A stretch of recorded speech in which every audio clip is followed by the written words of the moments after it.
Hello and welcome friends, welcome to the Jack study circle. आज हम लोग class 10 का similarity the first chapter of geometry deal कर रहे हैं। और हमने जैसे कि पीछे देखा था पिछले वीडियो में पार्ट 1 में कि हमने बीपीटी के बारे में पढ़ा, बेसिक प्रोपोर्शनलिटी थ्योरम, और उसके अलावा हमने 1.1 एक्सरसाइज सॉल्व की थी। बहुत ही सिंपल चैप्टर है ज्योमेट्री का ये, और इसको हम लोग अब आगे बढ़ाएंगे। इतना ज़्यादा सिंपल है कि मैं आपको बताऊं कि सिंपल सिंपल अभी आप ये टोटल मेरे ख्याल से 10 मिनट का एक वीडियो होगा, लेकिन इसके अंदर भी हम लोग सब कवर कर पाएंगे। 1.1 एक्सरसाइज में हमने सारे क्वेश्चंस लगभग किए, एक जैसे सिमिलर क्वेश्चन थे और सब में बीपीटी थ्योरम। और एक अब नहीं पढ़ेंगे हम लोग, एंगल बाइसेक्टर प्रॉपर्टी। बार बार लगातार यही प्रॉपर्टी लगती है। ठीक है, ये प्रॉपर्टी क्या है कि अगर एक ट्राइंगल है और उसका एक एंगल बाइसेक्टर ड्रॉ किया है, ठीक है, एंगल बाइसेक्टर है, इसका मतलब क्या है कि ये दोनों एंगल्स आपस में इक्वल है। तो ये जो भी आर्म्स होते हैं इसके, उसके हिसाब से, और जो सामने डिवाइड करता है, इसको हम एंगल बाइसेक्टर प्रॉपर्टी बोलते हैं। A B upon B C, ठीक है, A B upon B C is equal to, ये सामने जहां पे कट करेगा, मैंने ए बी की साइड से लिया तो A D upon B C. इस तरीके से इसका एक फॉर्मेट बनता है, इसको बोलते हैं एंगल बाइसेक्टर प्रॉपर्टी। बार बार यूज होगी। जिस एंगल का एंगल बाइसेक्टर है उस एंगल को बनाने वाले दो आर्म्स का रेशियो इज इक्वल टू जहां पर वो सामने कट करता है उसका रेशियो। इस तरीके से हम एंगल बाइसेक्टर प्रॉपर्टी का यूज करेंगे बेसिकली इस पूरी एक्सरसाइज में। आज हम दो एक्सरसाइज टच कर पाएंगे, 1.2 एंड 1.2, क्योंकि बहुत ज्यादा इजी है। और ये याद रखिए, ज्योमेट्री का जबरदस्ती का एक फोबिया, एक हवा खड़ा किया गया है कि ज्योमेट्री बहुत टफ है, कॉम्प्लिकेटेड है, समझ में नहीं आती, वगैरह वगैरह वगैरह। लेकिन आज आप जो क्वेश्चन देखेंगे उसके बाद आपका ये भ्रम, ये फोबिया खत्म हो जाएगा।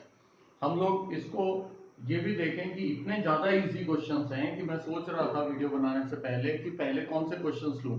तो आमतौर पे कैसे फर्स्ट सेकंड थर्ड फोर्थ ऐसे क्वेश्चंस हम लोग चलते हैं, लेकिन इतने ज्यादा इजी हैं कि मुझे नीचे से ऊपर जाना पड़ रहा है, from the toughest to the easiest.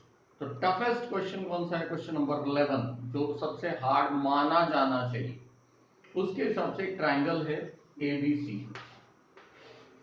ठीक है, A B C is a triangle and ray B D, B D is this ray, ये बाइसेक्ट कर रही है, मतलब this is the angle bisector.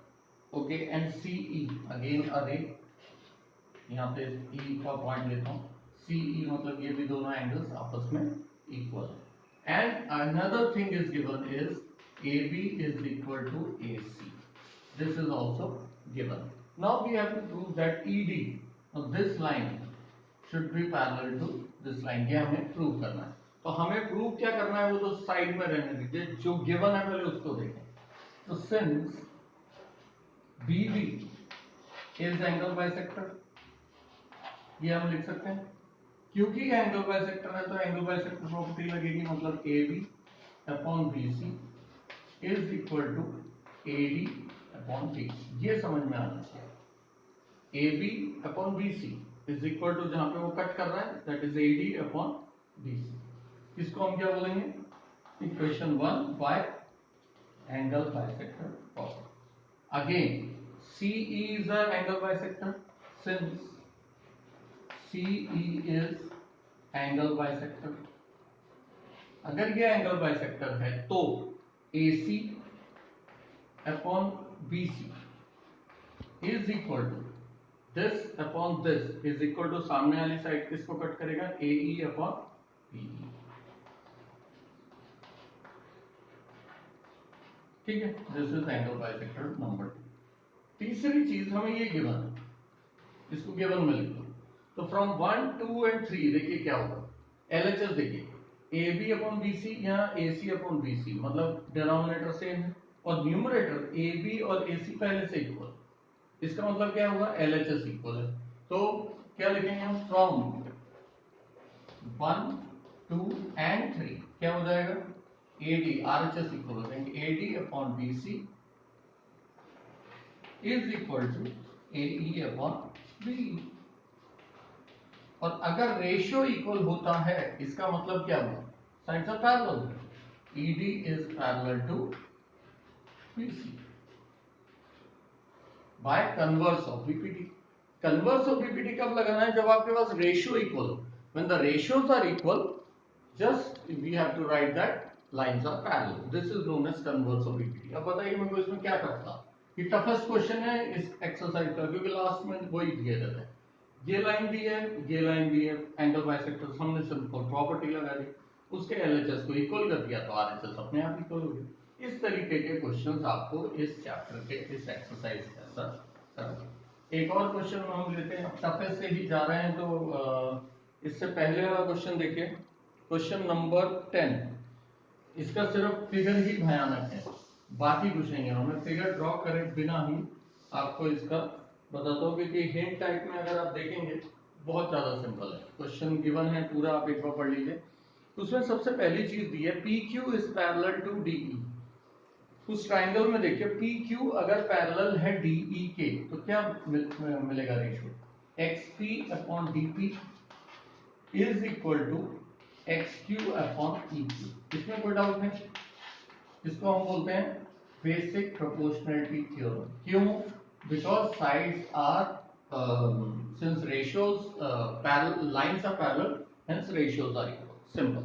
अगला भी दिया है इसमें, QR is parallel to EF. This is also given. Therefore, QR is parallel to EF. तो हम क्या लिखेंगे? XR upon RF is equal to XQ upon EQ. Again BPT. Equation number 2 from 1 and 2। अब ये देखो ये दोनों सेम है, आरएचएस भी सेम तो एलएचएस भी सेम हो जाएगा। तो फ्रॉम 1 एंड 2 में क्या लिख दूं? From 1 and 2 XP upon DP is equal to XR upon R. अगर ये रेशियो इक्वल है, देखेंगे आप फिगर के अंदर, अगर ये रेशियो इक्वल है, hence lines are parallel by converse of BPT. तो जो गिवन है उसका रेशियोज लिखिए, उसकी प्रॉपर्टी लिखिए और उसको इक्वेट कर दीजिए एलएचएस आरएचएस करके। क्वेश्चन नंबर 9 बहुत ज्यादा सिंपल है, आप खुद कर सकते हैं। इसमें वो एंगल बाइसेक्टर दिया है, you have to prove A B upon B C. ये आप ले लो, A B upon B C is equal to A D upon D C. उसके बाद जो भी वैल्यूज हैं उसको क्रॉस मल्टीप्लाई कर दीजिए। सिमिलर एक क्वेश्चन भी सेम है। क्वेश्चन नंबर 7 में देखिए, थोड़ा सा अलग दिया है, उसमें 3 पैरेलल लाइंस हैं, ए बी पैरेलल है, डी सी पैरेलल है, एफ ई पैरेलल, लेकिन फर्क कुछ नहीं है, एकदम सिंपल बीपीटी ही चल रहा है इसमें। D F upon B D is equal to E C upon A C. तो कुछ नहीं करना है, रेशियोज ही लेने हैं। 4 upon 8 is equal to X upon 12, cross multiply and solve it. तो सिंपल सिंपल क्वेश्चंस हैं, कुछ भी इसमें रॉकेट साइंस नहीं है। 5th क्वेश्चन भी देखोगे, उससे पहले से ही बोला है लाइंस पैरेलल हैं, इसका मतलब रेशियोज इक्वल होंगे। तो इस टाइप के ये क्वेश्चंस हैं, ये आपको सॉल्व करने हैं। अब हम आते हैं सेकंड, इसी की सेकंड एक्सरसाइज पर, जो सिमिलैरिटी ऑफ ट्राइंगल्स के बारे में।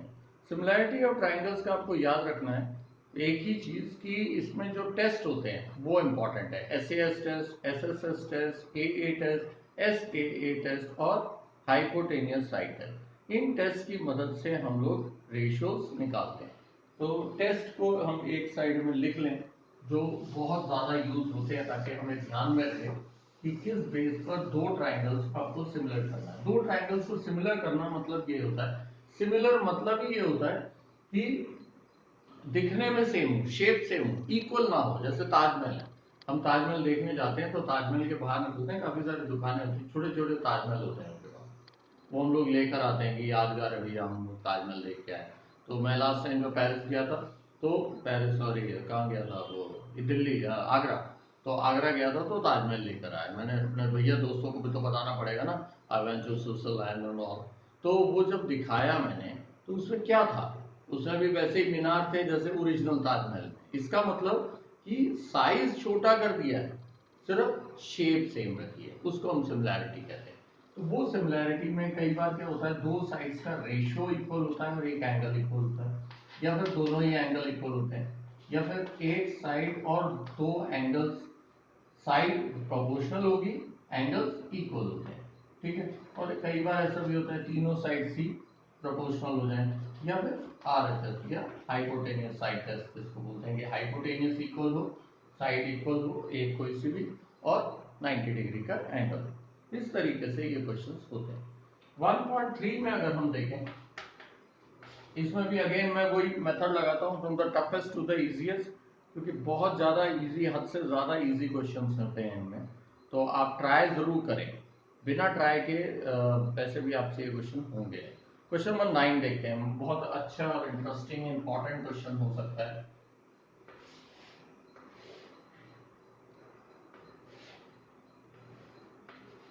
ABCD,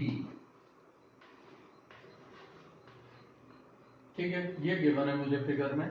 point D is on the side dash and dash, angle BAC वो सब गिवन है। प्रूफ क्या करना है मुझे? अब ये इंटरेस्टिंग चीज है कि प्रूफ इसमें स्क्वायर टाइप की चीज करनी है। CA square is equal to CB into CD, ये प्रूव करना है। भैया ये कौन है? किसके मम्मी के पापा है? तो 2 मिनट के लिए जो प्रूव करना है ना, उसको मैं ऐसे कर सकता हूँ, थोड़ा सा सिंपलीफाई। मैंने क्या किया? चालाकी दिखाई है और कुछ नहीं किया। अब मैं इसमें क्या कर सकता हूँ? CA अपॉन CB, मतलब ये वाला B एक साइड ले लो और ये CD के साथ CA, मतलब कुल मिला के I have to prove this thing. अगर मुझे ये भी प्रूव करना है तो मुझे ये तो पता होना चाहिए ना कि कौन से 2 ट्राइंगल प्रूव करने हैं। तो अब 2 ट्राइंगल देखने के लिए इनके ऊपर वाले देखो, CA और CD, CA और CD ये एक ट्राइंगल, और CB और CA, CB और CA मतलब बड़ा ट्राइंगल। दैट मीन्स ये मुझे करना है प्रूव, ठीक है। इसको साइड पे रखो। स्टार्ट कहां से करना है? तो कंसिडर ट्राइंगल ADC, ये वाला ट्राइंगल है, और दूसरा ट्राइंगल एंड ट्राइंगल BAC। अब इसमें खास बात देखो, ADC और BAC को सिमिलर कैसे प्रूव करें? कभी भी ऐसे आड़ी टेढ़ी अजीबोगरीब फिगर होना, समझ लो कहीं ना कहीं कोई कॉमन एंगल। तो यहां पे देखो angle C is equal to angle C common, ठीक है। और दूसरा, इसमें ये एंगल है, इसमें ये एंगल, तो क्या लिखूंगा? Angle ADC is equal to angle BAC। क्योंकि 2 एंगल्स इक्वल हैं तो A टेस्ट से दोनों ट्राइंगल्स क्या हो गए? सिमिलर प्रूव हो गए। क्योंकि ये दोनों ट्राइंगल सिमिलर हैं, इसका मतलब साइड्स का रेशियो लें। अब साइड्स के रेशियो में बहुत जबरदस्त ट्विस्ट है, बहुत जबरदस्त। कैसे? जो एंगल ले रहे हैं ना, कंसिडर कर रहे हैं, उसके ऑपोजिट साइड लेनी होगी। ये एंगल की ऑपोजिट साइड इस छोटे ट्राइंगल के लिए कितनी है? AC। और इसके इक्वल कौन सा एंगल था? ये, इसकी ऑपोजिट साइड कौन सी है? BC। ऐसे रेशियो। अब कॉमन एंगल के लिए छोटा ट्राइंगल कौन सा है? AD। ऑपोजिट साइड ध्यान में रखिए। और ये कॉमन एंगल के लिए बड़े ट्राइंगल की साइड कौन सी है? AB। अब बची हुई साइड कौन सी है? इसमें से निकम्मा कौन है? ऊपर वाला देखो, AC AD मिल गया, AC यूज कर चुके हैं, AD यूज हो, बचा क्या मेरे पास? BC। ऐसे बड़े ट्राइंगल में मैंने AB यूज कर लिया, मैंने BC यूज कर लिया, मेरे पास बचा BC, ठीक है। अब ये वाला और ये वाला रेशियो देखिए, आपको आंसर मिल जाएगा। क्रॉस कर दीजिए, AC into AC, AC square, और BC into BC। Simple straight question. सिर्फ आपको ये देखना था कि आपको प्रूव कौन सा ट्राइंगल करना है। जैसे ही आपको पता लगा कि ट्राइंगल कौन सा प्रूव करना है, आपको ए टेस्ट लगा के ट्राइंगल्स को प्रूव करके साइड्स का रेशियो ले लो। इस तरीके के क्वेश्चन हैं। अब आप समझ चुके होंगे, जिस एक्सरसाइज का लास्ट क्वेश्चन ही इतना इजी है, सोचिए उसका फर्स्ट क्वेश्चन कितना आसान रहा हो। खैर, हम लोग क्वेश्चन नंबर 8 पे जाते हैं। इसमें भी फिगर गिवन है हमें और रेशियोज दिए हैं। Prove that. अब देखो ये कितना ओरल क्वेश्चन है। गिवन क्या है? AP upon CP is equal to BP upon DP, दोनों साइड्स का रेशियो मालूम है हमें, और एक vertically opposite angle. SAS test से दोनों ट्राइंगल्स क्या हो गए? Similar, hence ABP is equal to CDP। तो आपको करना कुछ नहीं है, दो साइड्स का रेशियो पहले से गिवन है, वर्टिकल और ऑपोजिट एंगल इक्वल होते हैं, ये आपको पता है, और SAS टेस्ट से दोनों ट्राइंगल सिमिलर होते हैं, एकदम स्ट्रेट अवे। क्वेश्चन नंबर 7, ये इंटरेस्टिंग क्वेश्चन। अब आप समझ ही गए होंगे, जिसको मैं इंटरेस्टिंग कहता हूं, मतलब थोड़ा सा कॉम्प्लिकेटेड होता है, लेकिन थोड़ा सा ही होता है, ये ध्यान में रखें। ठीक है, हमारे पास फिगर गिवन है, इसको मैंने एक्सटेंड किया हुआ है, एक्सटेंड करने के बाद इससे ज्वाइन किया। ठीक है, अब क्या क्या गिवन है, A B C D E and where is T, ये गिवन है मुझे। ये एक पैरेललोग्राम है, ABCD is the parallelogram. Parallelogram की प्रॉपर्टीज आपको पता होनी चाहिए, opposite sides are equal, opposite sides are parallel, opposite angles are also equal, इसको पैरेललोग्राम बोलते हैं। बाकी और कुछ भी नहीं है, पैरालेलोग्राम हम इसको प्यार से बोलते हैं। अब उसने क्या बोला है कि लाइन डी इंटरसेक्ट वगैरह वगैरह प्रूव क्या करता है, अब ये मेन चीज क्या है, to prove DE into BE is equal to CE into TE, ये हमें प्रूव करना है।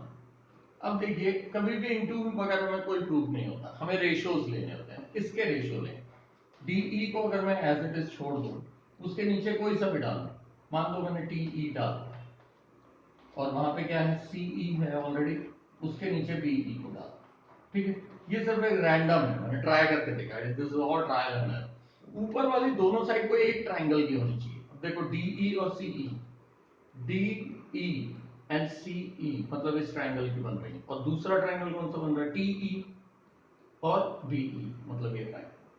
अब इसका मतलब साफ है कि हमें ये दो ट्राइंगल कंसीडर करने हैं।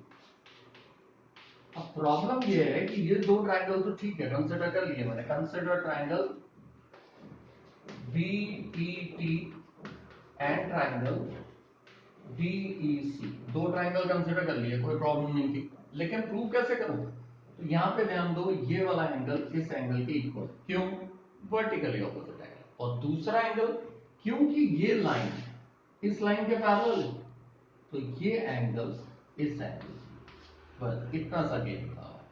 मतलब क्या है, एक बार वापस देख लो, angle BET is equal to angle CED, vertical opposite angle, and second one is angle T is equal to angle CDE, क्यों इक्वल है, अल्टरनेट एंगल, अल्टरनेट एंगल्स, क्यों एंगल्स अल्टरनेट है, बिकॉज ये दोनों लाइंस पैरेलल हैं, क्योंकि ये parallelogram है, तो पैरेललोग्राम है तो अल्टरनेट एंगल्स इक्वल होंगे, और अगर अल्टरनेट एंगल्स इक्वल हैं तो ए टेस्ट से ये दोनों ट्राइंगल्स सिमिलर होंगे। अगर ट्राइंगल सिमिलर है तो साइड्स का रेशियो लिखते हैं, और अगली बार में क्रॉस कर देंगे। तो आपको कुल मिला के आपके दिमाग में क्या चीज रखनी है वो याद रखो कि किसी भी तरीके से दो ट्राइंगल्स ढूंढो और उनको टू प्रूव कर देना, ठीक है। क्वेश्चन नंबर 6 भी देख लो, ओरली मैं बता रहा हूँ, दो लाइंस पैरेलल दी हुई हैं, डायगोनल मीट करती हैं वगैरह वगैरह, ओडी पूछा है उसने। सिमिलर, पहले तो ट्राइंगल्स को सिमिलर प्रूव कर दो ए टेस्ट से, क्योंकि अल्टरनेट एंगल्स आर इक्वल, ठीक है। CO upon AO is equal to DO upon PO, उसके बाद आपको क्रॉस मल्टीप्लाई करना है और ये सॉल्व करना है। तो 1.2 और 1.3 एक्सरसाइज को सॉल्व कीजिए, जो डाउट आए प्लीज नोट डाउन कीजिए और मेरे को SMS कर दीजिए। मेरा नंबर आपको पता ही है, 8087479204। Thank you.